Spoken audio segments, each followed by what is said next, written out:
when any type of precipitation happens, we forget how to act. And Dude, I'm tired of being bullied about that. I'm like, you know that about us. dude, I never feel more proud to be from Ohio than when there's a snowstorm. And Ohio doesn't even get like, we're not Michigan, we're not the Northeast, nothing like that. But we get inches of snow a few times Yeah. a year. And I become Bear Grylls in the South. Whatever, there's like just a little bit of snow. I tell people how to drive. I'm having them drink their urine, and we're just doing everything together. Whatever it takes. Whatever it takes. Oh, y'all didn't think there was going to be a Imagine Dragons reference on this episode? Dude, I was Hey. like, yeah. What's the whatever Lifehouse? Whatever it takes to get to you, whatever Yeah. it takes. Okay, did you actually listen to Lifehouse? I listened to the same 3 songs everyone else did. That sounds about right. Okay, were they a Shout Christian out band? Lifehouse. If you're listening and you want to write, I do love you. I just know your hits. Yeah. Were they a Christian band or like a secular band that had a crossover hit? They were more secular than Switchfoot, but they still didn't cuss. So they were more secular than Switchfoot, but they didn't cuss. So that's how we know them. That's how they know them. And for the record, that's the realm I always thought that I would live in music. I never thought I'd be a Christian artist. I thought I was going to be this secular artist that just doesn't cuss.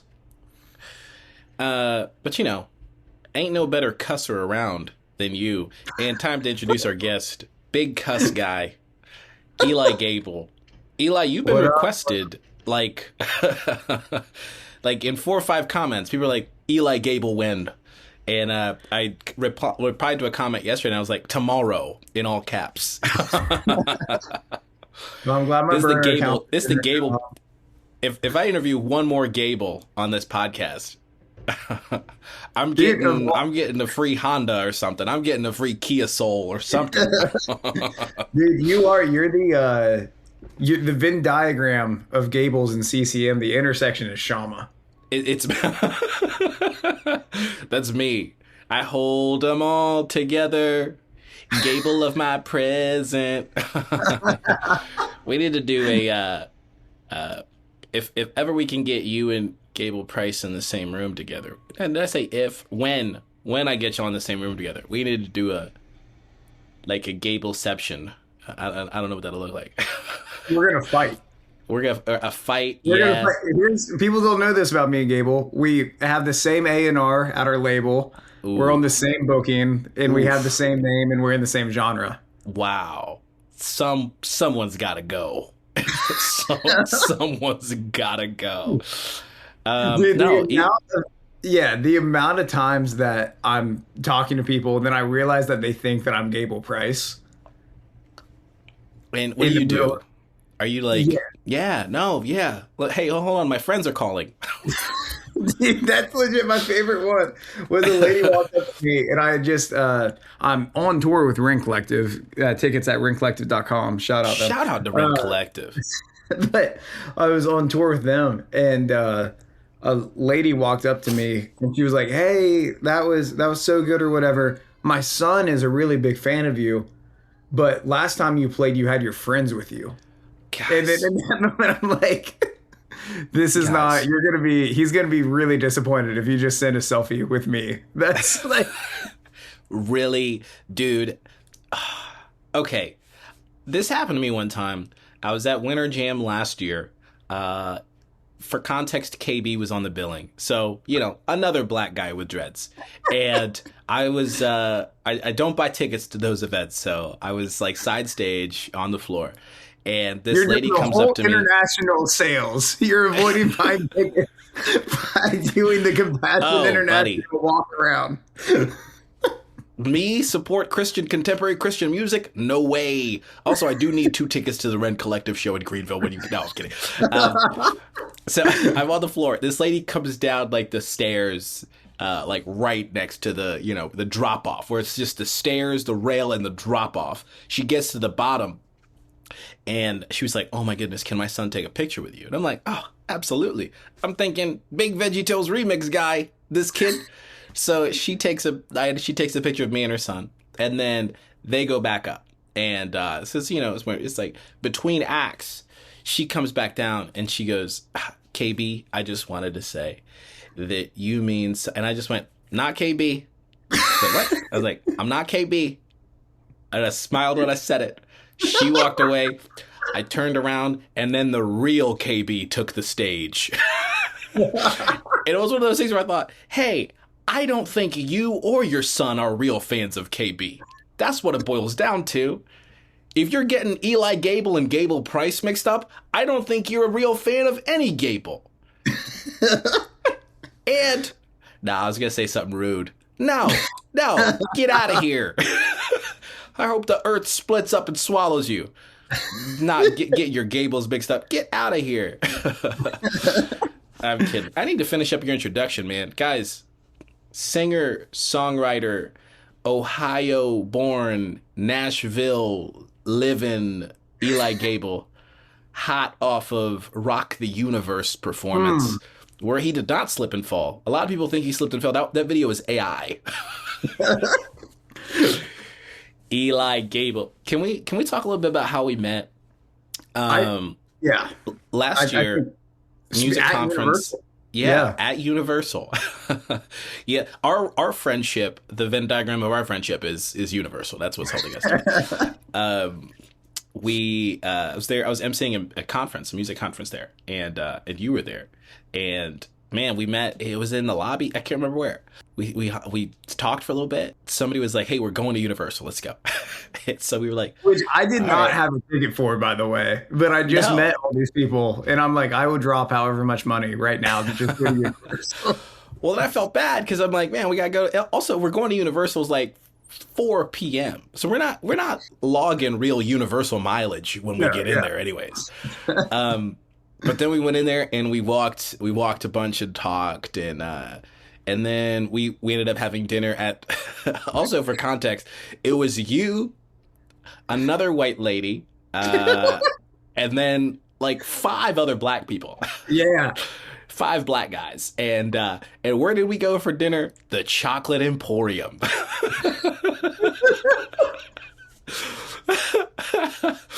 A restaurant which the theme nobody knows. It's part chocolate, part what is it? A steampunk?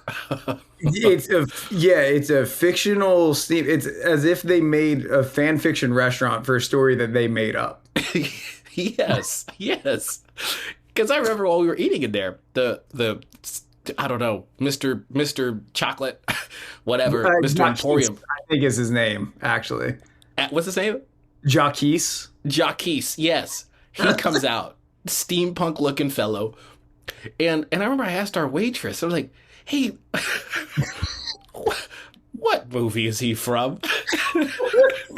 And she's like, he's not from a movie. And I was like, well, what are we doing here? What does this have to do with anything? Why is it called the Chocolate Emporium?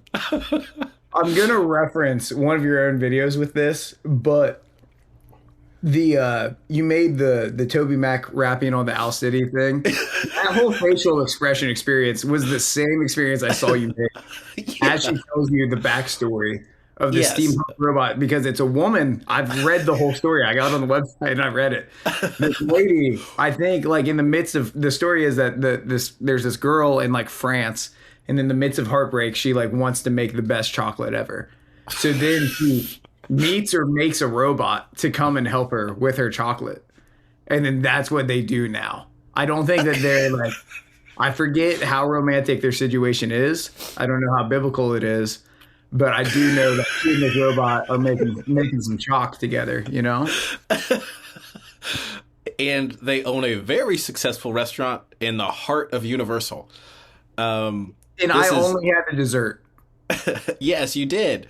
Yeah, the menu. The food was actually really good, and I remember the menus landed, and you and I both were like, "You said you were gonna get the dessert," and I was like, "You know what? I'll get dessert first and then an entree. And so we sat there in the Chocolate Emporium eating dessert.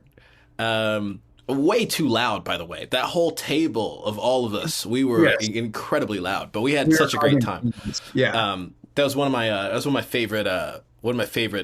I don't have a lot of good Orlando memories.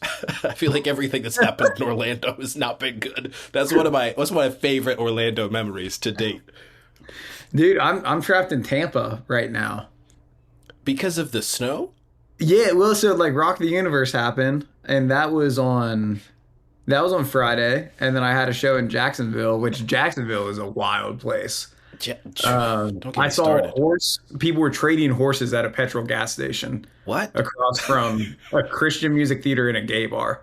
Like it all points towards the horse. Hold on a second. Were you? And you sure you weren't? You were not in Fortnite. You were in. You were in Jacksonville. Jacksonville is real life Fortnite. I think that's a good way to put it. That makes it make a lot of sense. How do I get there? You have to drop in. There are no roads to get to Jacksonville. You have got to parachute in. Wait, so repeat that again. You saw two people trading horses. Yeah. So 2 trailers, 1 horse. So I'm just assuming that it was going from one trailer Like a horse, like a prisoner trade hostage situation. Yeah, in a full-grown horse too. Not like it's not as if this is like out in the country or anything like this. It would be the equivalent to like, I don't know, you're like in Nashville and then there's a horse just being traded from one trailer to the other. Okay. Across from a Christian theater and a gay bar? Yes, 2 separate things. Yeah. Why would anybody ever need to leave that block? That 1 by 1 mile block of Earth. You got everything. A little Christian concert here, a little gay bar there. You can watch people trade horse. It's a show. Dude, I never thought about the fact I'm like, people have to buy horses sometimes. You know, that was my takeaway from this is like the horse market has to happen somewhere. I met this a couple at a conference I was at, and I don't know if you do this when you go to conferences, but I like to when things die down in the lobby, I like to hit the lobby and snag free stuff. So, except I'm too famous to get too many free stuff, so it results in conversations, and then I end up staring at the stuff, and they're like, "Oh, please take it," and I'm like, "That's for my kids." It's not. I'm selling that crap on eBay. But I end up talking to this couple, and they were like, I was like, "Oh, so what do y'all do? Apart from here?" I can't remember what ministry they were with, and they were like, "Oh, we transport horses." I was like, "What?" And they're like, "Yeah, we started a couple of years ago." Because I told them where I live, and she was like, "Oh, that's close to Tryon, North Carolina, which is a big horse, rich community." Mm-hmm. And she was like, "Yeah, we pick up a lot of horses and deliver horses there." And I was like, "What?" She was lots like, "Yeah, of we rich just horses and Tryon. lots of rich horses. It's horses everywhere else, but the horses are loaded. Yeah, the horses there, scarves, skinny glasses, Rolex on all 4 legs. It's they're rich." And so she was just describing how her and her husband, they're like, "Yeah, we bought this." We upgraded trucks and we got the biggest truck, and then we just get like a deal to transport these horses, and you got to take care of them because they're 7-figure horses that you're picking up and dropping off. Why are you podcasting with them? That is much more interesting. Well, the way they made it sound, I'm like, is this kosher? Is transporting horses, is this code for something that I don't know about? Because I only know of 4 careers: vet, police, firefighter, doctor. I'll throw dentist in there. 5. Okay, dude, that's how many careers I grew up knowing. Yeah, you're on Paw Patrol level. It's like if it's not like a job that they have in Paw Patrol, then I don't know that it's real. How's anyone making money spinning? Yeah, Paw Patrol level. Ah, man, you got me. Eli is, if you haven't realized this yet, Eli is funny. Funny for real. I'm crying. Oh, man. Okay, Eli, you are an accomplished artist. I'm going to call you accomplished. I'll take it. I'll let you call me that. Yeah. And you actually opened my eyes. We had one of the greatest conversations walking back from the Chocolate Emporium back to the hotel that we're staying. I Where think you about this conversation a lot. There are a few different things said that kind of set up the rest of the year for my mindset from this one conversation. well, it was so I guess many of y'all know that I started off making fun of Christian music, and then I met Christian musicians. And the more I learned about the world and went to the concerts and met crew and talked about it, and talked to them and learned, man, I just ended up like really, really loving and appreciating and in awe of everything it takes to become an artist and tour and build a show. I think we only know of like the top 1%, and we forget everybody, everybody kind of under that. And you told me about the world of like when you moved to Nashville. Oh, first of all, we got back up. We got to back up. And you gotta tell everybody what you did before you got into music. Because this is also a career I did not know existed either. Dude, this is something like you were talking about, like the horse trading at a conference, and I got thinking. There's whole like conferences is its own thing. Yeah. Like, there's whole horse trading conferences. Absolutely. Different ones that compete with each other, and they get mad to go to the other ones. Like absolutely, it's wild. People need to just look around. Whatever object you're holding in your hand, know that there's some conference for the parts being used to make that thing. For that, yes. I remember I talked to a lady who was organizing this conference. She was putting on this conference that I was attending. And she was like, yeah, we actually, because I was like, how do you even learn how to do this? And she was like, there's actually a conference about conferences. And I was like, no way. No way. No way. So, dude, it's really conferences all the way down. Oh, yeah. Really, yeah. the earth is flat and is held up by a conference. And what's the conference held up by? Conferences all the way down. And I don't know who taught the people who put on the conference about conferences where their knowledge came from. Might be like a Xenu. Dude, I remember, I don't know why this is always stuck with me, but that same train, there was a buddy of mine that was starting a business, and then he goes, you know who didn't go to college? The guy that invented college. Think about that. Whoa. And he just walks away, smokes a cigarette. We could end the podcast right now. We should end it right. No, that's fun. Man, you should never tell that to anybody under 25. You know who did go to college? The guy who invented college. Flicks a cigarette. I'm out of here. Dude, I wish I could smoke cigarettes on stage for that reason. There's nothing better. Like, if I would really just crush a song, and then at the end of it, as people are clapping, and just rip a cig, dude. Yeah. Who does that? Does Johnny Cash do that? Is he a cigarette on stage guy? Johnny, there's a few different versions of Johnny, because he ended up being this, like, do the Christmas specials, record hymns, but then there's also every shirt that people wear Johnny Cash, he's like flipping off the camera and definitely smoking some cigs. So it depends which Johnny it is. But which Johnny you got? See, that's like in comedy.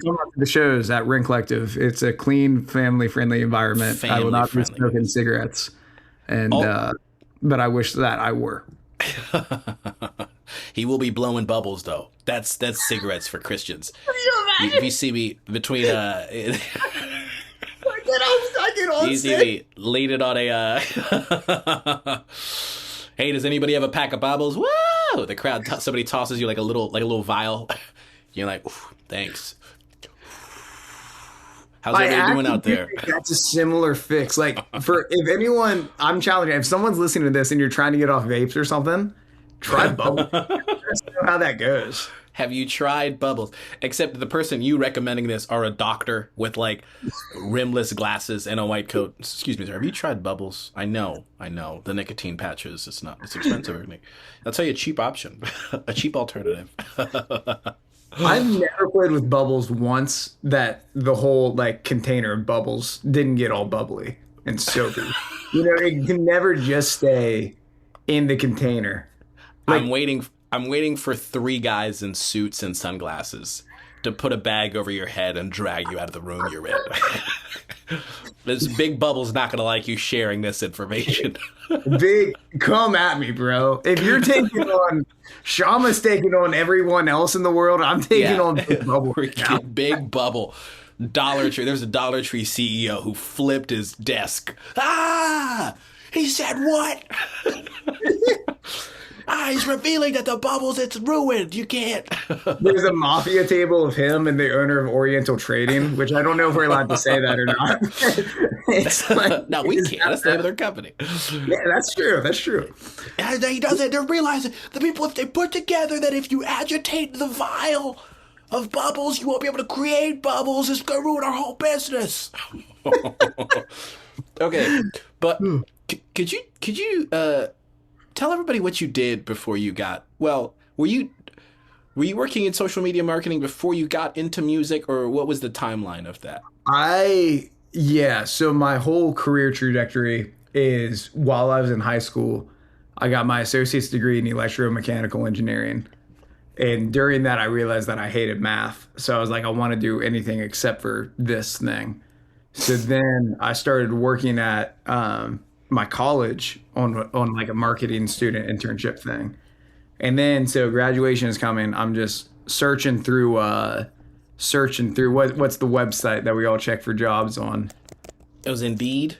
Yeah. I was just scrolling through Indeed looking for marketing jobs, and I found one, and it ended up I got the job, and it was for a funeral home social media marketing company.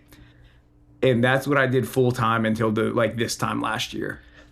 Okay. A funeral home marketing. Yeah.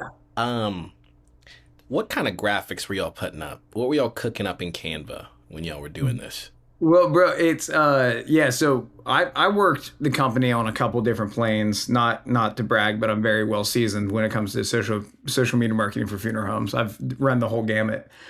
It started with like a lot of like meet the staff, things like that. But then even with that, you still throw in, it's like, hey, check out our new casket. And then it's just like a picture of a casket with like a Canva border on it, you know? It's like, so the timeline was just like a middle-aged lady with a bob and her arms crossed.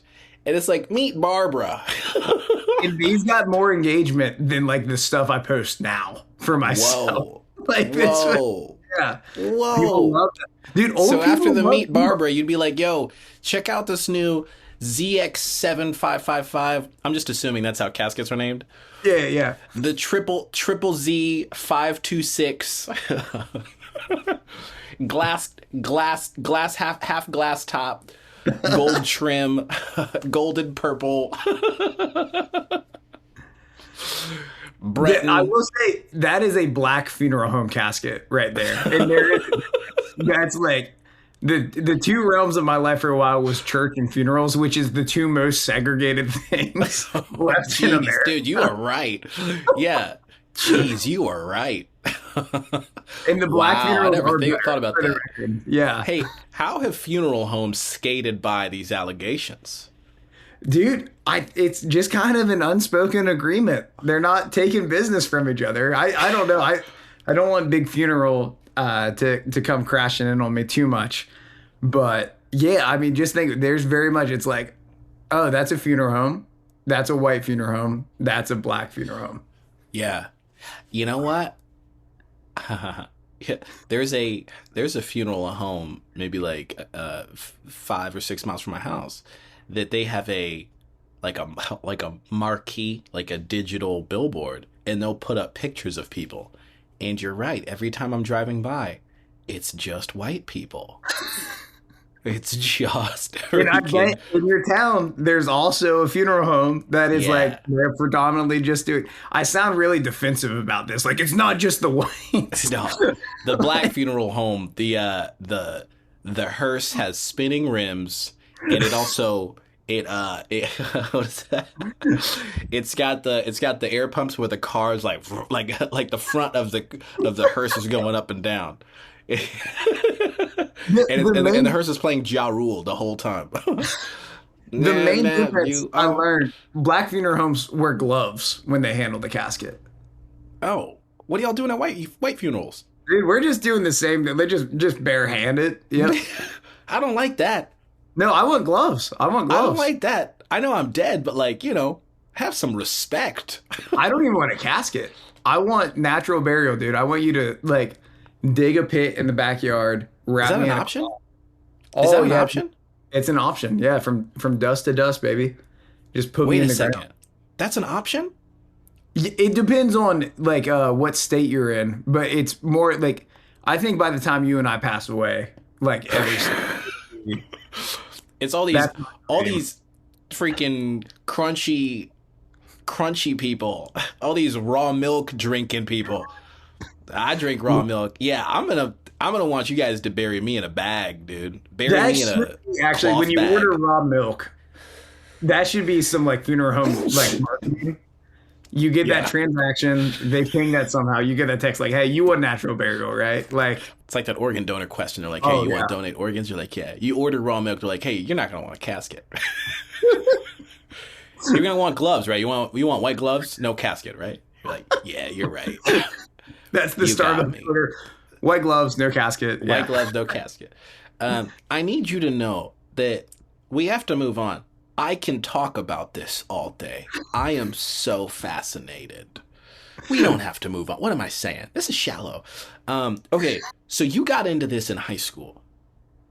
Right after high school. Yeah, I graduated high school. Then the next day, I started at the job. Yeah. And this is the wildest turn of all time is that you were telling me that business was slow. And then can you tell me about the meeting, the all staff meeting that your company had? Yeah, and I want to be careful about all this because my boss is very supportive of me. Oh, He'll yes. definitely listen to this podcast. I don't think you could say it. Well, also we could. I.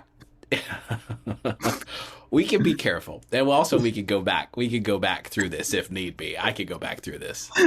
No, it should be good. Yeah, there was my company, I guess business had been a little slower than normal. And this is my first year there. And we have a whole team meeting. We're all sitting down. And my boss says, "Hey, the death rate has been really slow this year.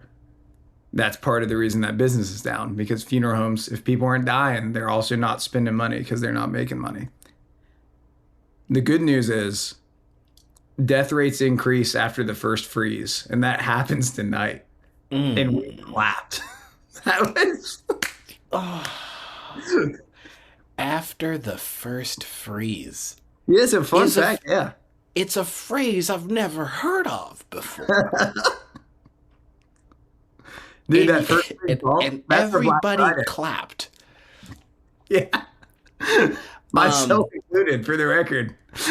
I mean, if you work in it's funeral home or casket marketing? What is it? Funeral home marketing? It was funeral. Yeah, it was really death care marketing is the term that we Okay. like. Death Because it care. was a whole dude. Speaking of conferences, I mean, you go to a conference. There's tech companies, casket companies, hearse companies. You go to NFDA or ICCFA. I know all the conferences. They bring grief dogs, so there's just this pit of like little golden doodles, and then you Whoa. just yeah. Which, by the way, I have some thoughts on dogs that I was going to bring up today. I was doing a little bit of prepping.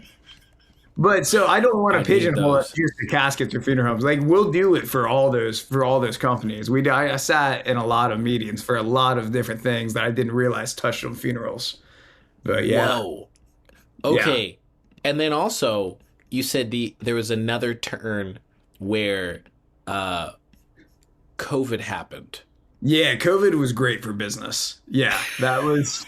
Once again, death care. Listen, guys, COVID was tragic, but death care. I need you to know that there were people over there who were like, this is our time. This is our Super Bowl. Let's sling these caskets. I think the general vibe in death care was, man, this is really awful. but I'm also making generational wealth right now. If you and I would have that same attitude too, that's There- There's never gonna be a world dilemma where people are gonna where comedy is gonna be the cure. There's never Comedy is never gonna be in that high demand. You need to understand. yeah. Yeah, no, that's there's never gonna be. It's like if only we had more CCM artists. And then Ah, it's like, ah! Oh no! Somebody get Eli Gable on the phone. I have wondered how many CCM artists can like the infrastructure support.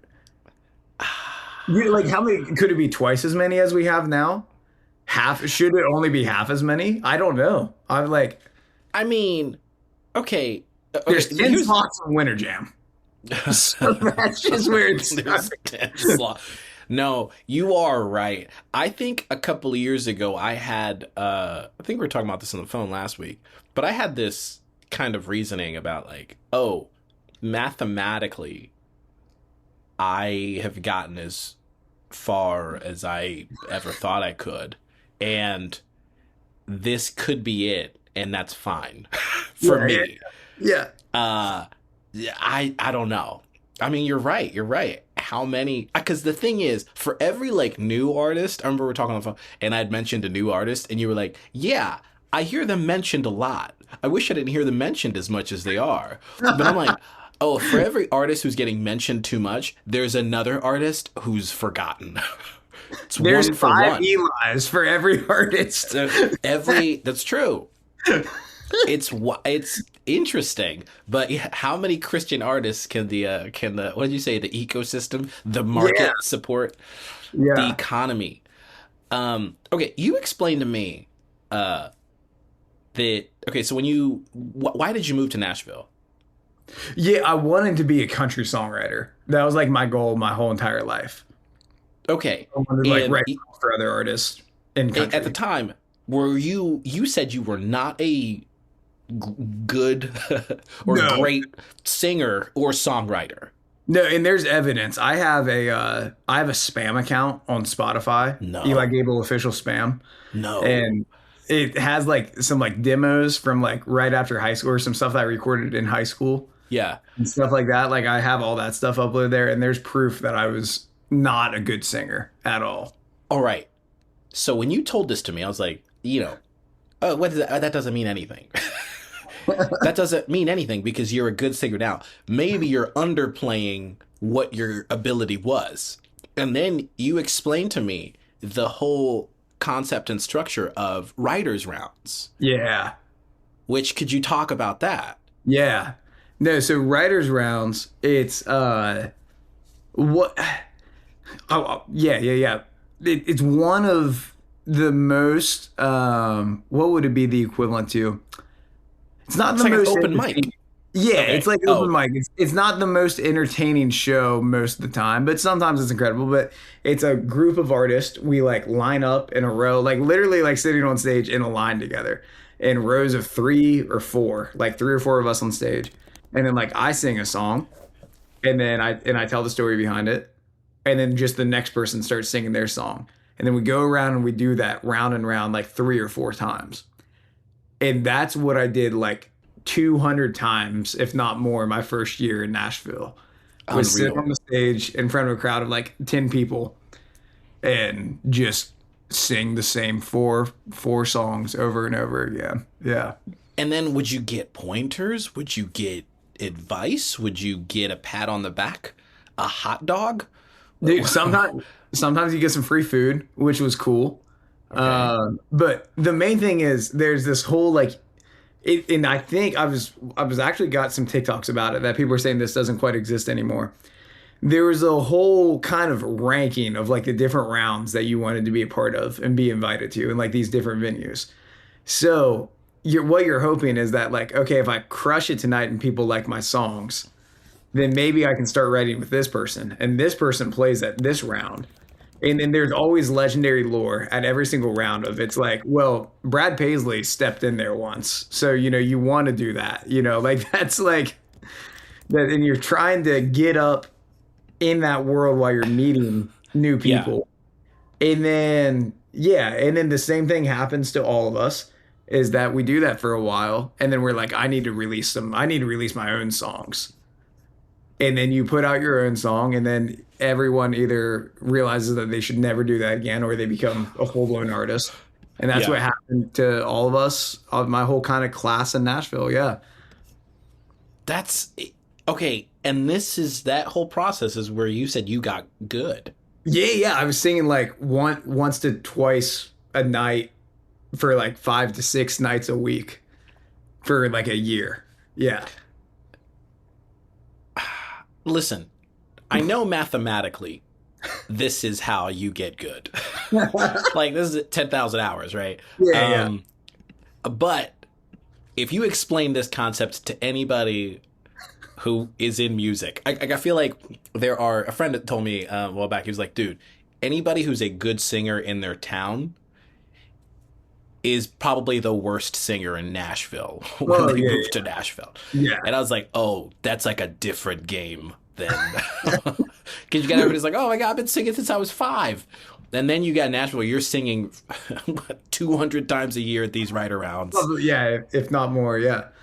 Yeah, that's Yeah, incredible to me. which I always think about this, dude. I love watching football and basketball games, and you see people on the bench, and I think I'm like, all those people, that was the all-star of their high school. Oof. Like, they Oof. made it to the NFL. They're Yeah. crushing it. Yeah. They're not on the field. No one's buying the jerseys. That Right. was the person that was going to restore hope to their high school. Yeah. Like that. Yeah. There's a dude, I think last year, who has a Super Bowl ring, never played a snap. Yeah. And I'm like, hey, that's not the diss y'all think it is.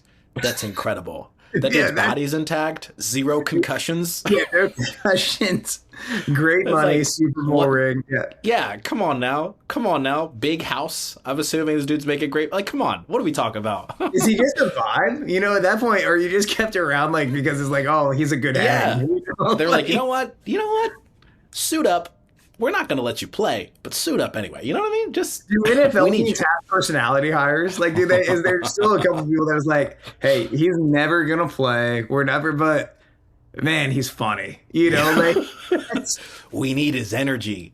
We need that aura. dude, I got to think you were talking about the pastors on Instagram. Speaking of personality hires, I think a lot of church staffs are like 50% personality hires, Oh, and that's the yeah. wrong ratio. Oh yeah. That's Oh yeah, dude. Yeah. It's one of my favorite things whenever I play a lot of churches, and so talking to the staff and you occasionally be like, oh, that's my boss, and then and then kind of realizing like looking at the person that you're connected with, hanging out with, whatever, taking you out, doing all the work, and then they're like, oh, that's my boss, and you're like, okay.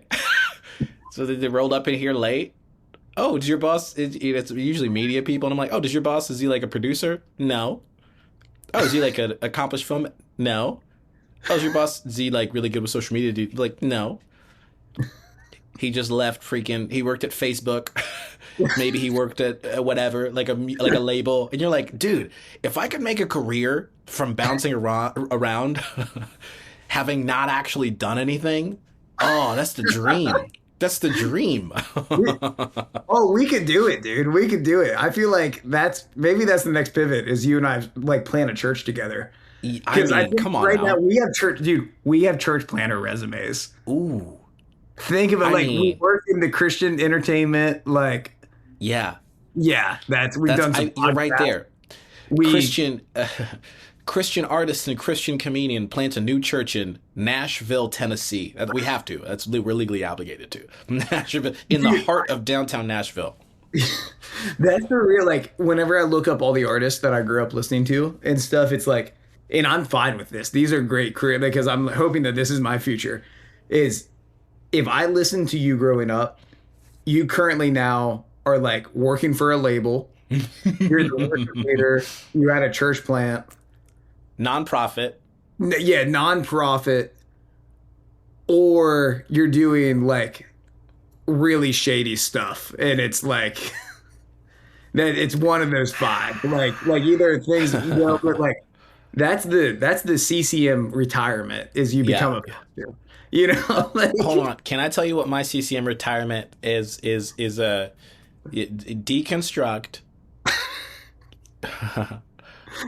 Well, hold on a second. Hold on. You either deconstruct, you get divorced, or you come out as gay. Those are the three options.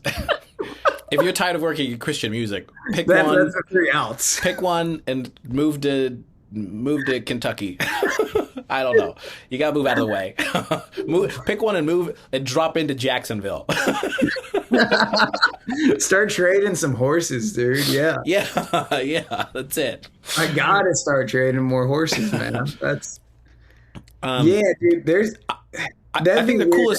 the coolest thing that you explained to me was that, which was really encouraging in a sense that, dude, you can go from zero to something in this space.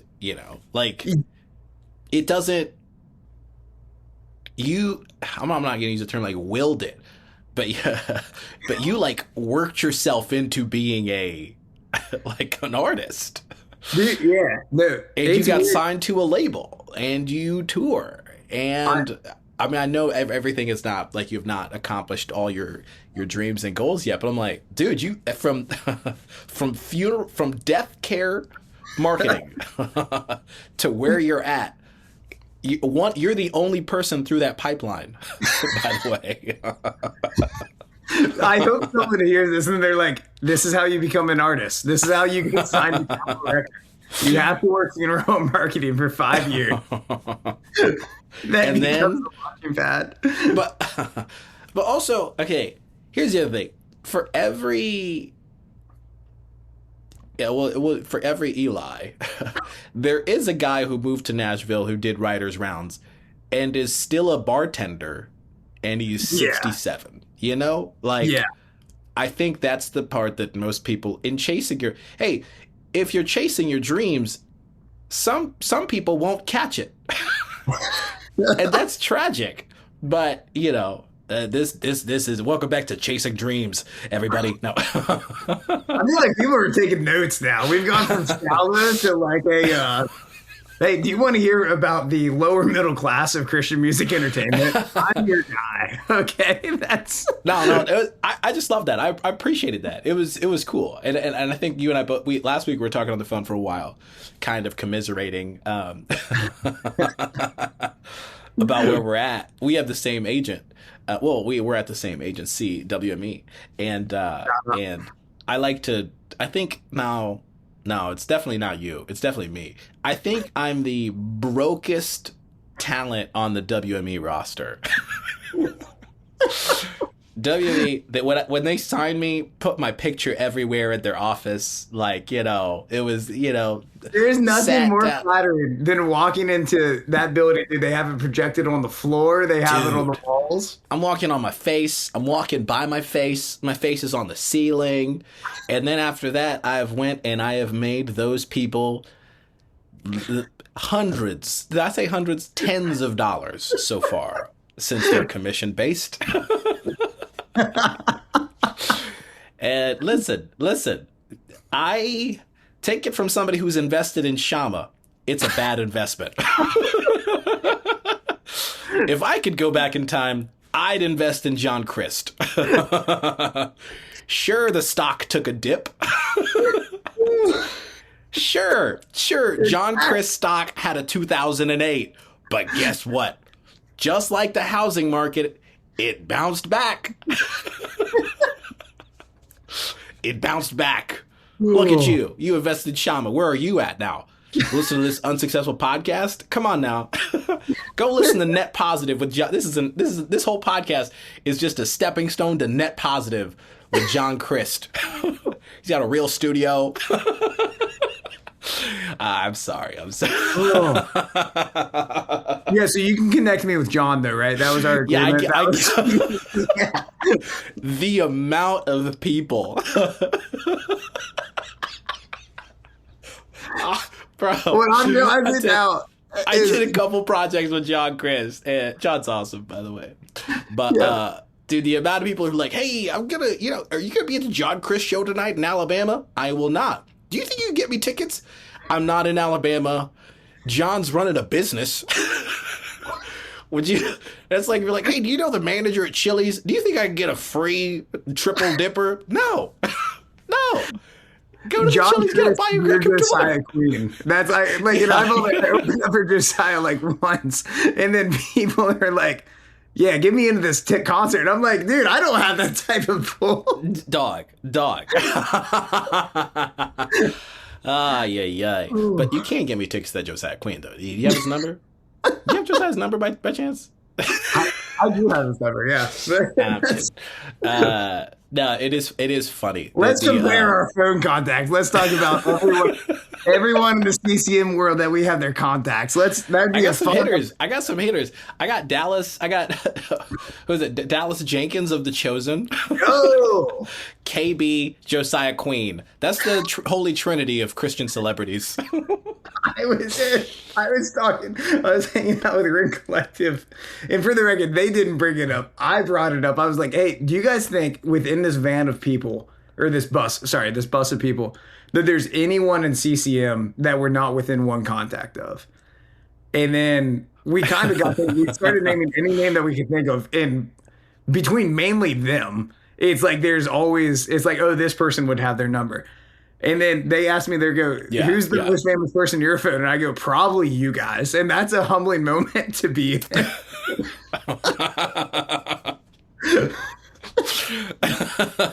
here's the person that I'm talking to right now. You're the most famous. Like, yeah, I don't have anyone that you wouldn't expect. Okay. You know? Even with people who are like, oh, who's the most famous person on your phone? Yeah, that's fine, buddy.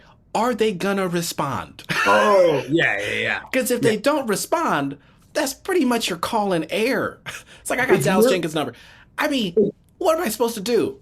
Love The Chosen. If they don't respond, what am I gonna tell them? Into like Hollywood tours where they take you outside of like the celebrities' houses, like, I know where he lives. Ooh. Well, I heard they can't actually say so and so actually lives there because that's considered doxing. But they were like, if you go by this house, a certain star of Scooby-Doo, the real Scooby-Doo movies, lives here. Ooh. You're like, what the heck? That dude is low-key referenced so much. What did Matthew... Lillard? Matthew Lillard, yeah.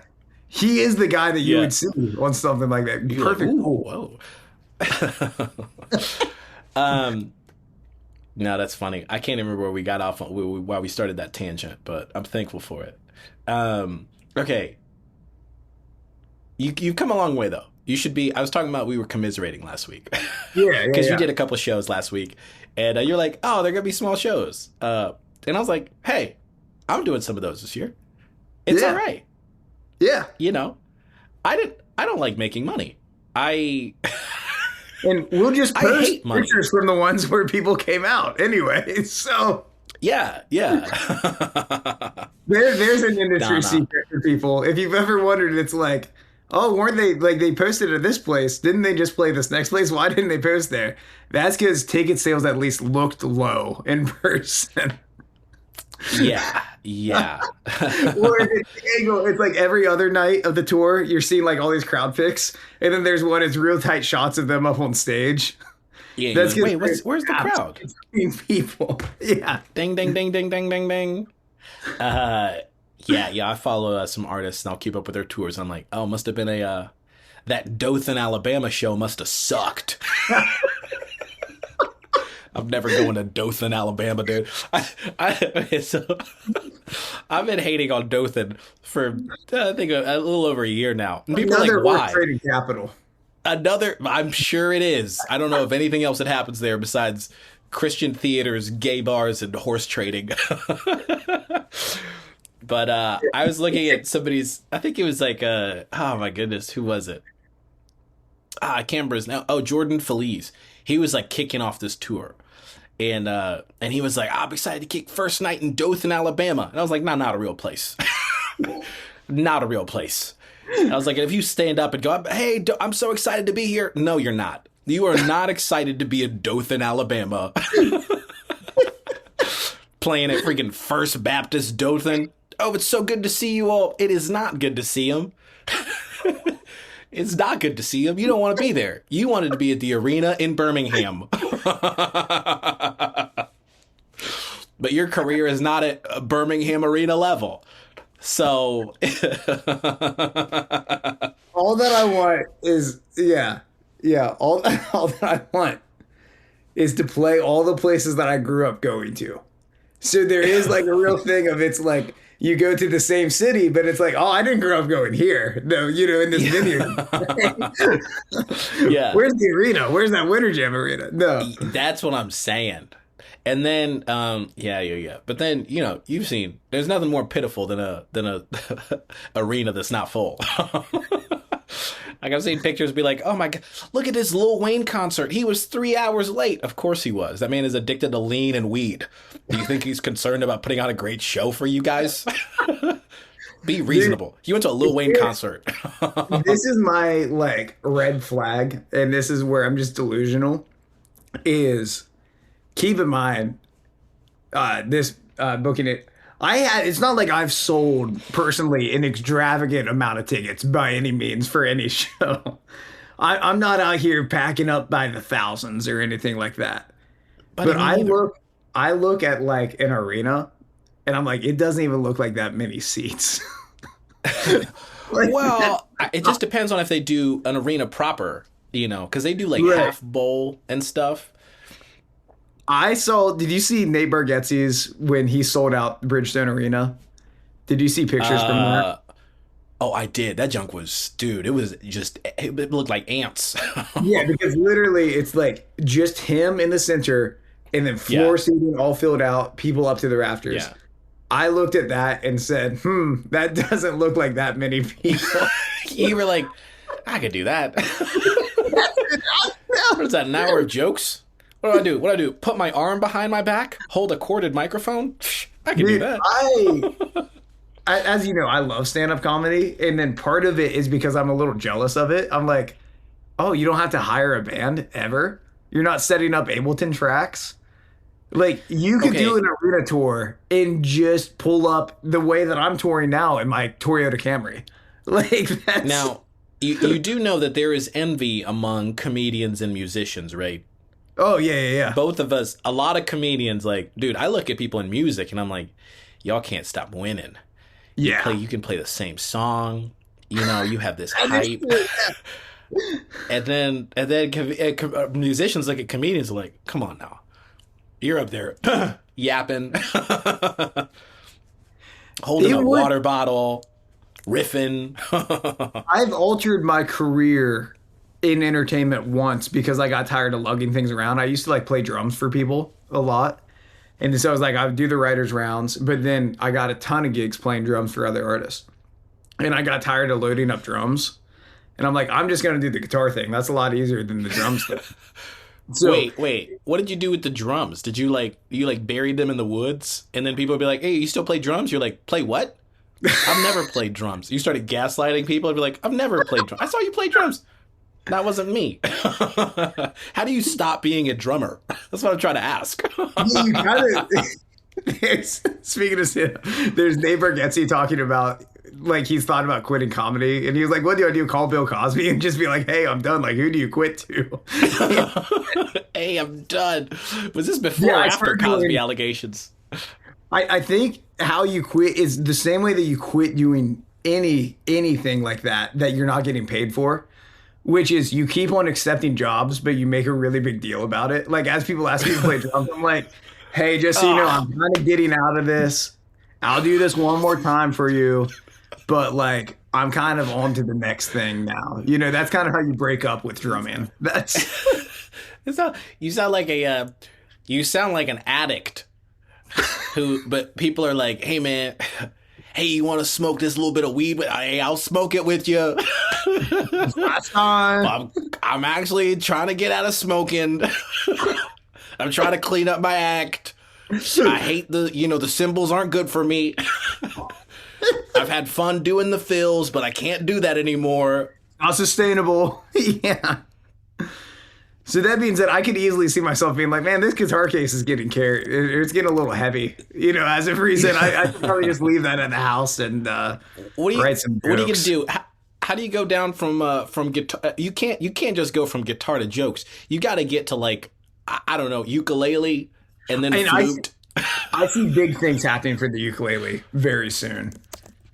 It's Do you? it's gonna be this is gonna be a big year for ukulele. I think growing up, I watched so much. Every kid on YouTube was they playing a cajon and a ukulele and singing like Maroon 5 covers.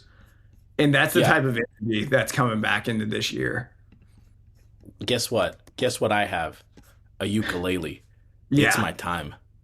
dude, this is you can It's not really going to be shine. good, but it's my time. If There's there was too ever a many. time to invest in ukulele, Shama, YWAM is having too much of a moment for ukuleles not to make a giant comeback. You know, hey, sheesh. Um, man, you killed me, dude. You're killing me. Where were we talking? How did we even get here? How did we get to ukuleles? Oh, you were talking about drumming, stepping down from drumming. yeah. Yeah, quit Okay, drumming. so right now, besides not living up to the potential of people more successful than us, Yeah. in the meantime, I'm supporting you. You're on tour with Ren Collective, Hmm. and y'all are actually coming back to Greenville, bro. I gotta take you guys out to lunch, man. Dude, let's do it. Yeah. I read that. And I put it on my calendar. Freaking February 20th. There's a great Jamaican spot. Do Scottish people, do they roll? Do those Europeans, are they down with spicy They can, jerk chicken? they can roll with the spicy jerk chicken, dude. I believe it for them. Yeah. Okay. It's going to be detrimental to that show at night if they are not. They're just in I'm about to be, pain. hey, can the Scottish mind handle oxtails? Also, they are Scottish, right? No, they're Northern Irish. Freaking A, I knew it. Yeah, I knew it, you should dude. talk to them about being Scottish. I think that would be a good time. You know Yeah. what? I freaking knew it. You're my rescuer. Hey, they're gonna need some rescuing after I take them out to Jamaica Miari. Those guys aren't gonna recover on time. No, we gotta hang out that day, man. I'm so the venue you're playing is incredible. You played it last year, right? Yeah, First yeah. Presbyterian. Yeah, dude. Okay, Shout out to dude, the it's first gonna be so much fun. Presbyterians. Yeah. Yeah, That place is yeah. sick. That's like walking distance to Methodical and to Jamaica Miari. So we gotta do something. Last time I was there too, it was the women's college basketball championships. Yeah. And it was kind of sick. It was And like you didn't. and what? Oh, sorry. Go ahead. I was gonna make a bad joke, but go ahead. You didn't get a girlfriend? Sorry. Go ahead. Go ahead. Oh, you didn't meet a tall young lady? Go ahead. Sorry, my bad. And, dude, but it was wild. I was just like walking through great. Like I'm not just saying this because it's Greenville and you're from there. People ask me like, hey, like, where's been your favorite show to play? It was Greenville, dude. It felt like a movie. I was walking downtown. There's just marching bands playing and stuff like that, like just vibing out. There's methodical coffee there. It was 75 degrees. Yeah. It was perfect. It was absolutely stunning. Now, I do need you to know that a lot of people have said that Greenville is their favorite city. The reason why you say that is because I'm on a walkie-talkie at my house watching you from the security cameras, and I'm orchestrating your Greenville experience. Yeah, So yeah, the yeah. moment you hit the sidewalk, I'm like, all right, go for marching band, go for marching band. It's a big and then they Truman. walk past you. Yeah, that's Yeah, and then and then you get to Methodical, and I'm like, all right, Eli, the bird is landing. Somebody opens up the door for you. Then they get the thing. You know what I mean? People are dancing in the streets. A kid does a kickflip on his skateboard. Babies are laughing. I'm orchestrating all of that as you're walking. The moment you leave, junk is like pluribus. It's like the Truman Show. Everybody goes back to a cave until you come back. No. Greenville is like it is it is one of the greatest, one of my favorite cities of all time. I ended up here kind of on accident, and I love being here. I like What you it's experienced is real life. yeah, what I like about it is everyone thinks that like they're the only one that's discovered Greenville. And everyone has discovered Greenville, but the way it's talked about Yeah. is people are like, man, you know what I love? Greenville, bro, you've been there too, and it's always, and it's No like longer I don't know sleeper. how much you've seen because we literally all say the same thing, dude. Methodical, that's just kind of where Listen though, but it is good though. You know what I mean? Like yeah, it'd be it bad if is. people were It's a glazing a vibe. place. Yeah, Yeah, yeah. No, it I'm is. all It's I'm all in legit. on It's Jacksonville, Florida, though. Right now, I still that was too incredible of an experience not to. we But gotta get that's you out of the there. spot I'm We gotta get invested. you as soon as I drop in. As soon as I can get a plane to drop me in, I'm rescuing you out of Jacksonville, sir. Yeah. um, Man, I don't even know if we got to talk about everything I wanted to. It's not like I had a list. Hold on, you said the only thing I wrote down was dog thoughts. Oh That's the yeah. only note I've ever taken hosting the show. Hit me. There's no good dog movies anymore, and that's because dogs are like dogs as breeds as like there's only two types of dogs now, and it's pit bulls and golden doodles. And you're not going to make a movie about either one of those, you know? Like No, no, people don't support those. Hey, no, John Wick, that was the last good dog movie. I mean, the yeah, dog died in the first yeah, like 5 they had minutes, to kill but the thing like, off. Yeah, I mean, there's no Air Bud. There's no like, dude, golden no, retrievers are goated enough that they made a whole sports franchise around a golden retriever. Beethoven, that's an they're making iconic another dog. Airbud. They're auditioning Airbuds right now. Are They're they auditioning. I seriously? mean, they're auditioning golden retrievers. Yeah. See, and that's you have to get back to it. It's we've done the golden doodle thing, we've done the pit bull thing. We're not making movies about either of those. And I just thought, dude, as a kid, that's what I did was watch dog movies. And I'm I don't looking around, understand I'm how not seeing a lot of dog movies right now. there's a saying in Hollywood. I'm actually sending you two John Oliver pieces about Airbud because the process of making the new one is actually insane. Yeah. Okay, there's in Hollywood or like in movie making, they say two things: never work with kids or dogs, or Yeah. kids or animals. That's what they'll say. Dude, Airbud is just kids and animals. Then Yeah. you have a movie like I've been thinking about Doctor Doolittle the other day. Could you Yeah. imagine like a non CGI animal filled movie? Yeah. What? It's Yeah. insane. Nobody's doing animal movies no more. Dude, and there's definitely someone in the like the zookeeping world that like people were like, man, he's a big deal. He worked on Doolittle. You know, He worked on like, Doolittle. Yeah, he worked on Doolittle. are you still? Well, you know what? I think it's Are you still getting those Doolittle royalties right now? Is that still? that I want that Doolittle that money. Doolittle dough. That Doolittle. Oh, Dude, I'm in this filmmaking group on Facebook. That's like I just joined it. It's people who like they do like Ford commercials and whatnot. So yeah, I'm saying that I'm not in this group like as a whatever, as like a fellow, as like a contemporary of these guys.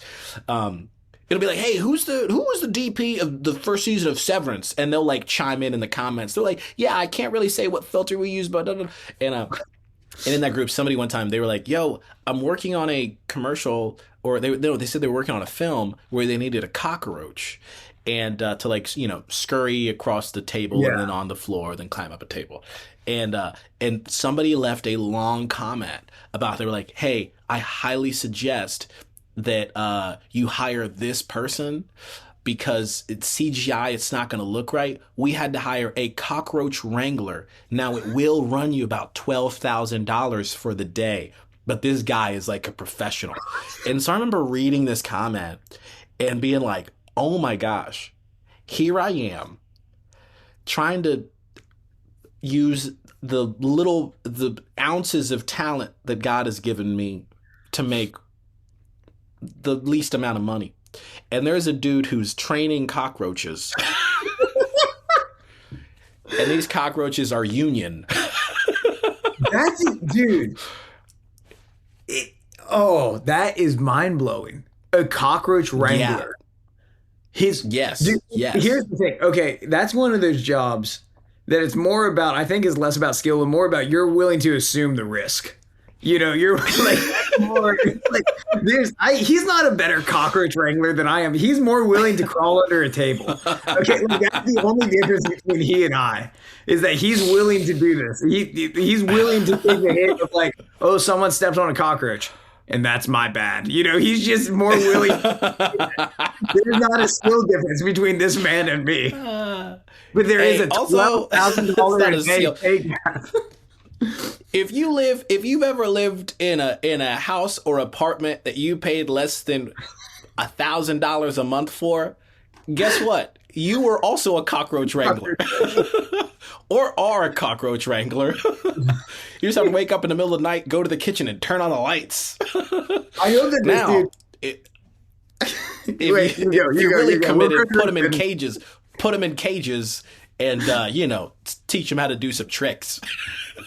I like to think that this guy he wakes up and he listens to that Rick Rubin book that everyone tried to he just carried it around the creative act or no, whatever. I'm a creative. I'm a cockroach creative. Like the way I wrangle these, it's going to be different today than like tomorrow. Dude, that was chapter 1 of that book, and I closed it. Chapter 1 is everyone's creative. Bro. Sometimes you go a different way to Bro. work. That's creative. I'm like, this is Bro. captain my life. Okay, that's Dude, that book is like, some people have, I've read a couple of Reddit threads where people are like, the book is a scam because the guy is a scammer, right? Like, there is no way that that guy has made millions off of being like a vibe master. Like I was in the room when Jay-Z and Kanye were working on a project, and I told him, let's just go take a walk. And we walked, and we went to a cafe that neither of us had been before. And that when we got back to the studio, we went, hey, dog, you're not saying anything, but you wrote a whole book. oh, dude, I've been You know what it is though? It's that somebody I seen a couple of videos about this with Jacob Collier. It's the fact that he looks crazy, right? Yeah. Like Rick Rubin, barefoot, long beard, long hair, looks a little like Dude, there's a thing I remember learning about this of there's a thing they call it the educated stutter that What? whenever we're watching History Channel and stuff like that, there's a thing that historians and people like that will do wherever they don't normally have a stutter, but when they're being asked about things, they stutter. And what they've pinned it to is it's not a nervous habit. They think it makes them appear a little more oh, they're thinking on a different level. They're thinking so fast they can't get their words together. Whoa. Yeah. The educated stutter. I don't like that at all. That's almost like when they try to make AI come across as a little more, you know what I mean? That's Yeah. like I've heard Ancient Aliens has been AI in us this whole time. Yeah. the whole time.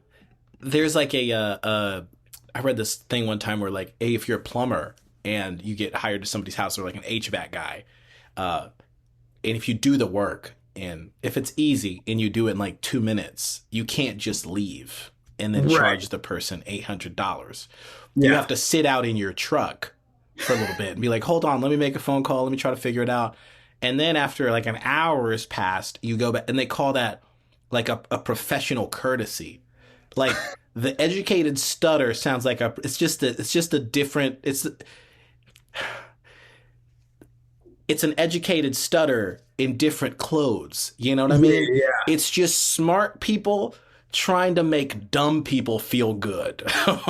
Every Christian lifestyle book is an educated stutter and a professional courtesy. They could have just written chapter 1, but they're like, oh man, I feel bad charging someone $20 for 10 pages.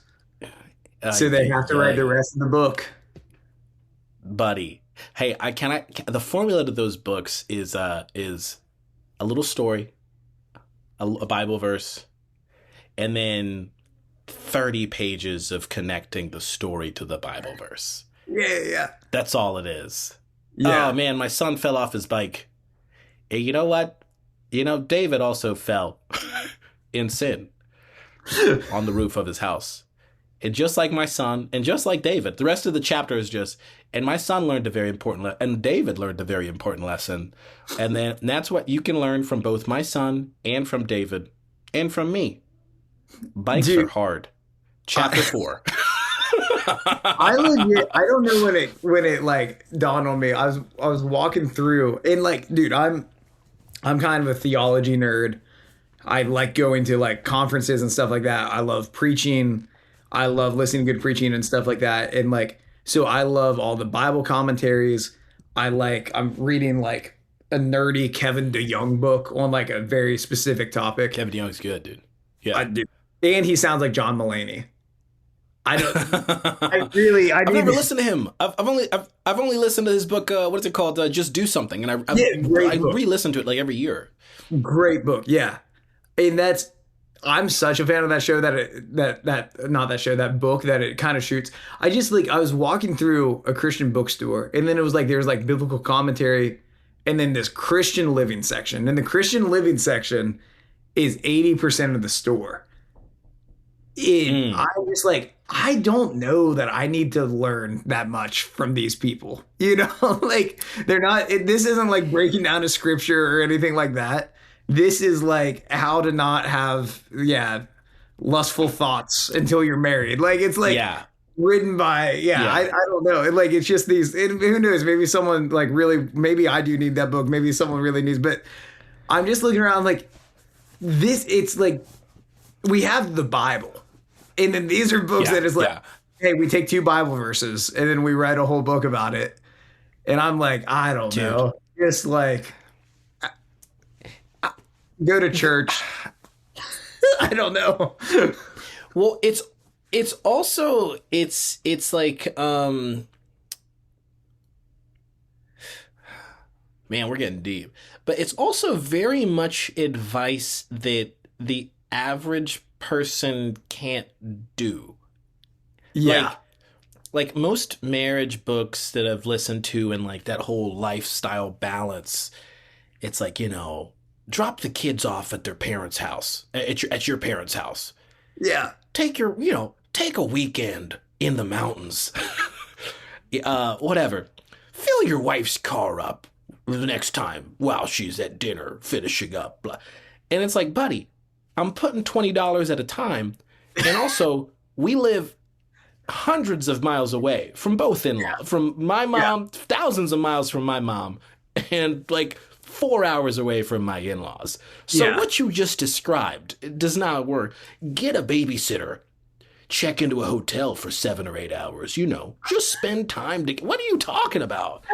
I'm not going to a hotel for 7 hours for $250, man. Yeah, dude, that's like this is getting deep. It's like this is why I'm such a fan of Community and stuff like that, because like those books, to their credit, they are trying to do something good, but they don't know Shama and they don't know Eli. Yeah. And it's like that's like people in your life that is like, hey, I actually know you, so I'm not just going to give some vague advice that like worked for me.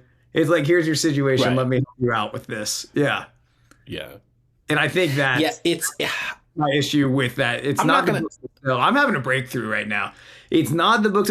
Keep on writing those books. That's fine. But like people just know it's not going to apply to you. Yeah, it's not going to apply to me. Yeah. Right. But they also, I'm not sure how much of those books apply to most people.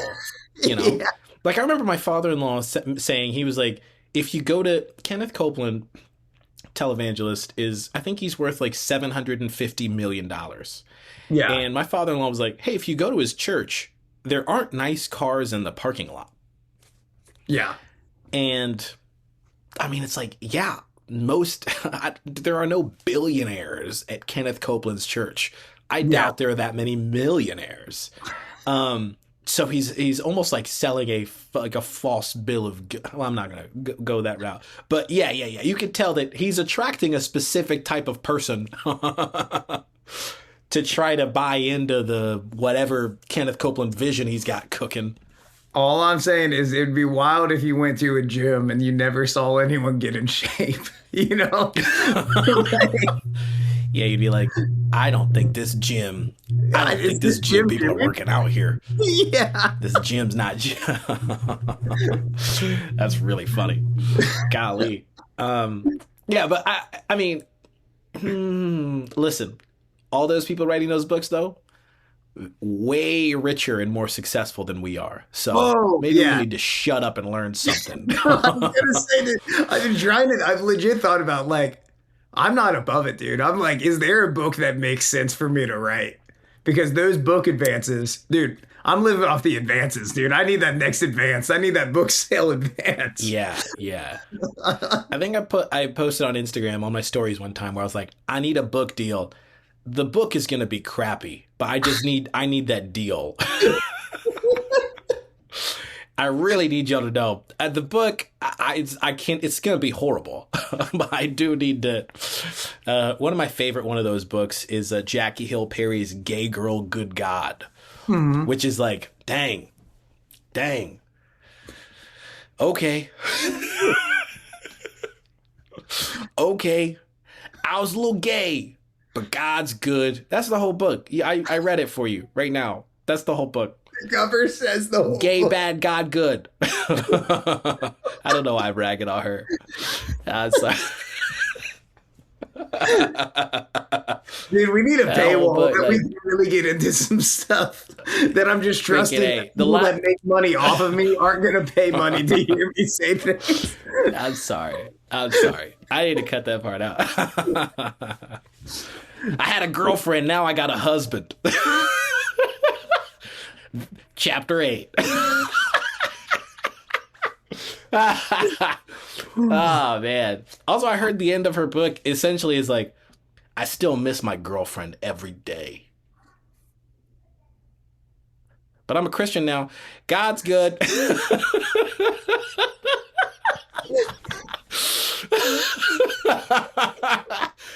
Sorry, y'all. Oh, I hope Annie doesn't listen to if Annie, if you're listening to this, go ahead and text me. Hey, could you cut out the yeah, here, we give me can that go ahead call where you go, and- what you doing? Let's give her a shout out. So people, hey, Zach from Capital, I understand if you want some edits. Just let us know. Hey, Kevin from WME, I understand Too if late. you want some edits. Let us know. Hey, Too late. That junk is clipped. spiritual authorities in my life. Colton, Gabe, Nathan, Dylan, Robbie. If you want some edits, just let us know. I need to. I need to edit that. Hey, just in case we cut that last part out. Hey, you missed a very funny bit that will probably never see the light of the world, unless we did leave it in. Unless you subscribe to my Patreon, where we upload the whole thing. The whole thing. This podcast should only be 30 minutes, and then it just ends with like, meh, meh. If you want to listen to the rest of this episode, to dive a little deeper into the shallow episode, go to Patreon. The shallow $700 a month. Oh, Nah, Eli, thanks for coming on the show, man. This has been a dude, blast. thanks for having me. Yeah. Anytime. I was listening to Outskirts album today while making an omelet, and that's what I made it for. incredible music. Hey, thank you. This is it's the official soundtrack of fathers of four making omelets, right? Yeah, that's I'm it's like, good, man. this is gonna crack a few eggs, you know. That's No, it was really good. Me and my daughter Lucy were clapping along to it. She was all off beat. She's half white, but I was trying to help her, and it was really good. It's so good to get to talk to you, man. And I mean this. When I think about, let me say this. A friend of mine, well, a guy I used to know, we got lunch a couple months ago, and he was like, what kind of music do you listen to? real quick. My friend, a guy I used to know. Listen. One thing about me is I'm honest. one thing about me is I'm honest. Okay. I'm not gonna hit you with the friend title in vain. This guy somebody that I used to know. Uh, after, well, he was like, "What kind of music do you listen to?" And I was like, "Oh, dude, I listen to Christian music." And he was like, "Oh, I hate Christian music." And I was like, wait a second. What do you mean? And he was like, "I can't stand Christian music, like Christian radio." And I was like, no. I didn't say I listen to like I listen to some songs on Christian radio, but I like Christian music. Like I like Christian art. And he was like, "Yeah, I hate all of it." And that's when I realized, I was like, oh, people conflate the two. And when I listen to you, listen to Ren Collective, since we've talked about them, and listen to some other artists, I'm like, man, I think this space needs our support and love more than ever. Because I think there are, I don't know, if some of my favorite artists in this space, I don't think they'll ever win a Dove Award. And I'm not saying that, like, you will win a Dove Award. And I'm not saying that to... No, I'm just trying to get I'm not trying to rag on you. I just want the Caleb Cruz to be you, me, lost and found. We need that Caleb. We need that Caleb Cruz, man. We need that $100 a day. The Shallow podcast on the Caleb Cruz, dude. Oh, buddy, just our toes in the water. That's gonna be behind a paywall. We're just holding mics with our toes in the water. No. Welcome back, splash, splash, splash. But there is just this sense of like, oh man, regardless of however, like the impact that y'all are making in the space, I know sometimes the success level is not on the same level. Your talent and your success aren't parallel, but I just want to say that I was trying to be encouraging. Now it sounds discouraging, but I just want to encourage you to know that it means everything to me. Like when I listen to that music at my house, to me, I'm like, more people need to know about this and hear about it and know about you. And having hung out with you and ate dessert next to each other at the Chocolate Emporium. Well, like that's a good dude. Looked at us. Yeah. So when people are like, Christian music sucks. Specifically, I'm like, don't talk about Eli Gable like that, even though they didn't mention you by name. Well, it happens all the time that like, and I appreciate all that. Thank you. It happens all the time that I like meet a stranger or something. They're like, "Hey, what do you do?" And I'm like, "Oh, I make Christian music." They go, "Christian music sucks." And I'm like, "Hey, do we want to go back 3 seconds? To your face? To your face? To your face? Wow. To your face. Yeah. I can't stand Christian. I hate Christian music. Hey, dog, you should try next time somebody. I'm not a big fan. I think if you're, I have some conspiracies about most things, but I'm not just gonna say. Can you? Next time somebody asks you what do, you should say something outrageous like, "I work with hospitals that are near the ocean to help dump their waste straight into the ocean via pipes." Limbs, blood, intestines, things amputated and removed from human bodies. That kind of waste. I work with BP. I'm in charge of how many thousands of gallons of oil gets spilled into the ocean. I oversee that amount, that caliber of pollution. That's what I'm over. And see what that response is. I'll always remember too. There's just some like people love dogging on Christian music, and I get it. But like, I was on tour with Steven Stanley, and he had a bit in his show, and it was an honest, true thing from him, and I agree with it. That he was like, "Hey, just for the record, don't trust something just because it says that it's Christian. Like, don't trust." He was like, "I learned like I can't just trust everyone in the Christian music industry because it's called Christian." And dude, that was the biggest applause moment of the whole time. And then we get backstage, he goes, "Is there just a lot of people in El Paso, Texas that have been hurt by the CCM industry?" Because it was just...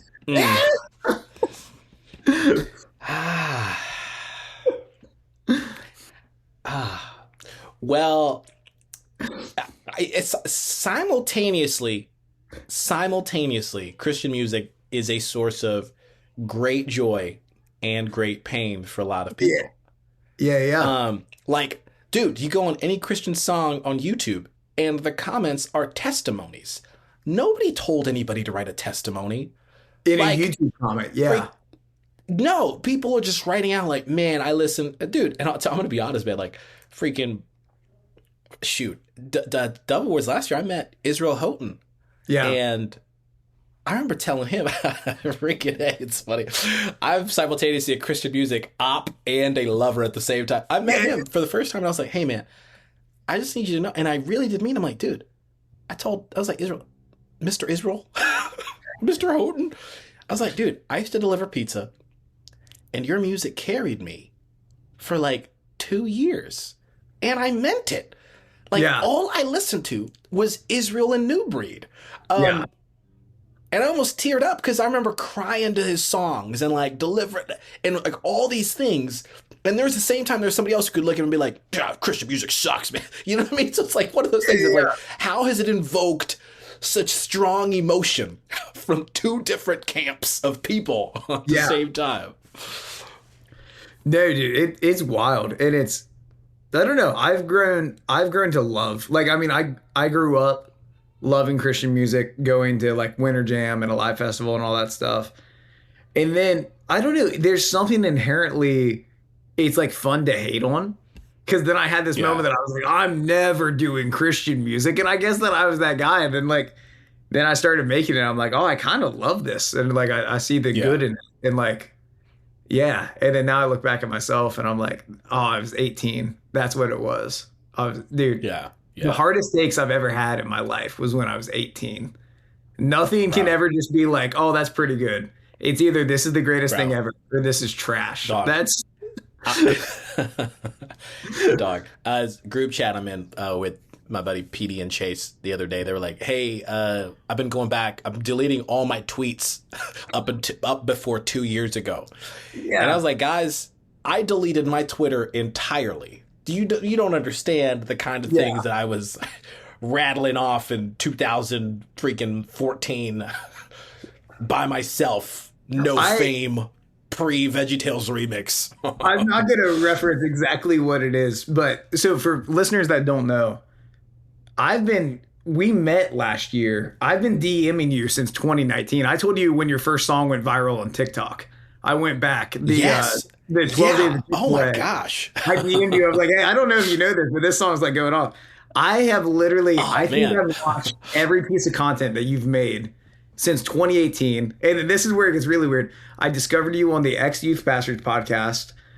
And then, oh my gosh, incredible! And then podcast. even before that, I watched Internet Icon. Now I didn't connect that was all the same dog. person. We need to do an episode on that sometime. Like, you're just hanging out in LA with Ryan Higa. Like, yeah. Oh man, that was a time. That feels like that doesn't feel like this lifetime for me. Yeah, but it's so weird. It's weird that we're talking now and that we're friends now. It hasn't been like my master plan this whole time, for the record. But like, I was, however old, watching Internet Icon, and then like I pieced together all the.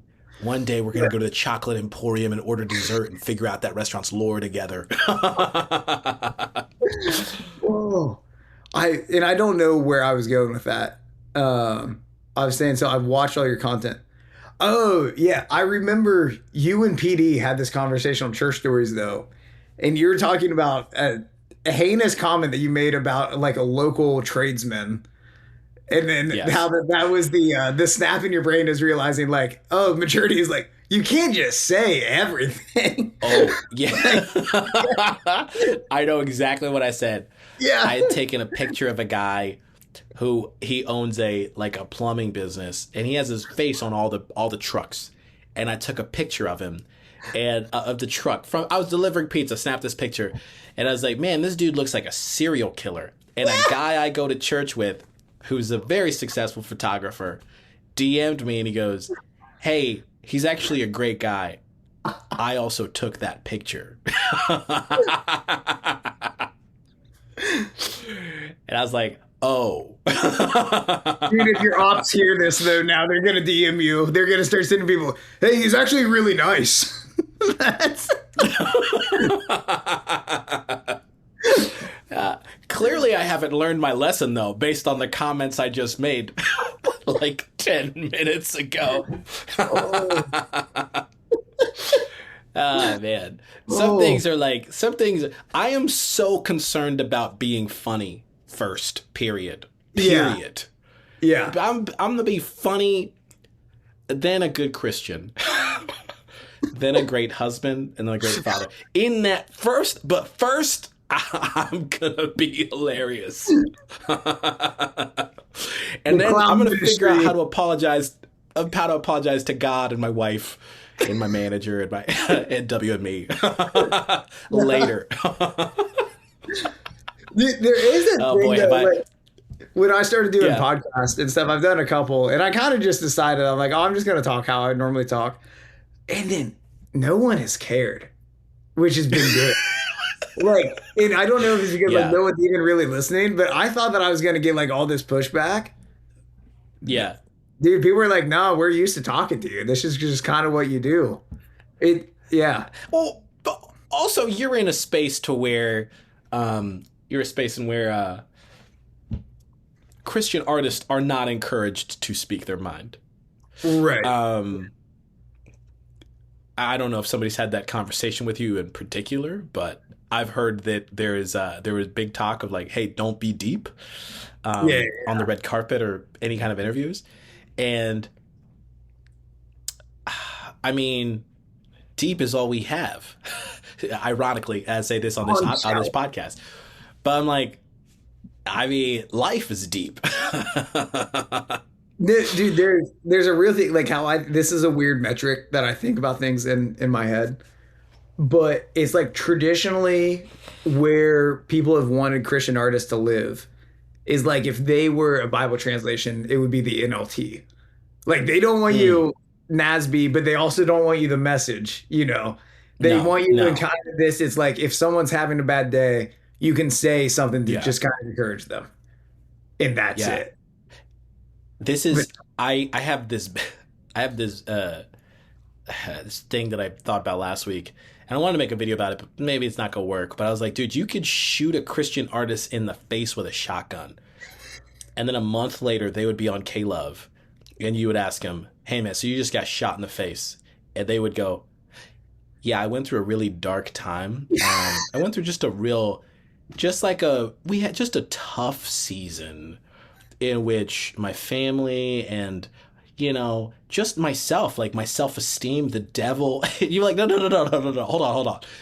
You got shot in the face with a yeah, shotgun, point yeah. blank. Talk to me about that. They would go, I was just in a valley. Well, what people don't realize is when you're in the Christian music group, it always feels like Sunday school a little bit, and like that's the level Yeah. of like, hey, Oh we're talking, yeah. but it's not life group. It's not your like discipleship group where it's you're going to be like nitty gritty with the details. Raw. It's like we're Yeah. all trying Yeah. to convey kind of deep truths in like vague ways. Like that's like what like it feels like Yeah. when you're just talking to people in CCM. Is like, oh, we're in Sunday school right now. Like we're going to say the right answers, make sure we're on the Right. same page, but Right. they're always It, actually it, John Acuff had a joke that he would do where he would talk about like anytime that a guy's like, hey, I have an unspoken prayer request, he's just like, oh, I bet it's porn. It is like that's just kind of that's kind of yeah. with the vague things. That's how it always goes. It's you're like, oh man, it's a dark It's season. like, Yeah, dog. and I've been struggling. Hey, sure, we know. Oh, we know. Yeah, yeah, yeah, yeah. But hey, I mean, more than anything, you're about to gain maybe three great fans from this Let's episode. go. That's the Shama bump. Yeah, We got shallow. tens of listeners around the Bible Belt. Oh, you thought I was going to say around the world? Nah, it's around the Bible Belt. Dothan, Alabama. If you're listening from Dothan, drop a comment. No, no, no. I appreciate you, and I'm not just a fan of your music. I'm a fan of you as a person, Hey, and excited to keep up with you. See you win. Yeah, thanks for coming on the show, man. yeah, dude. Thanks for having me. We gotta connect. Next time I'm in Nashville, we gotta hang out. Dude, let's hit it up.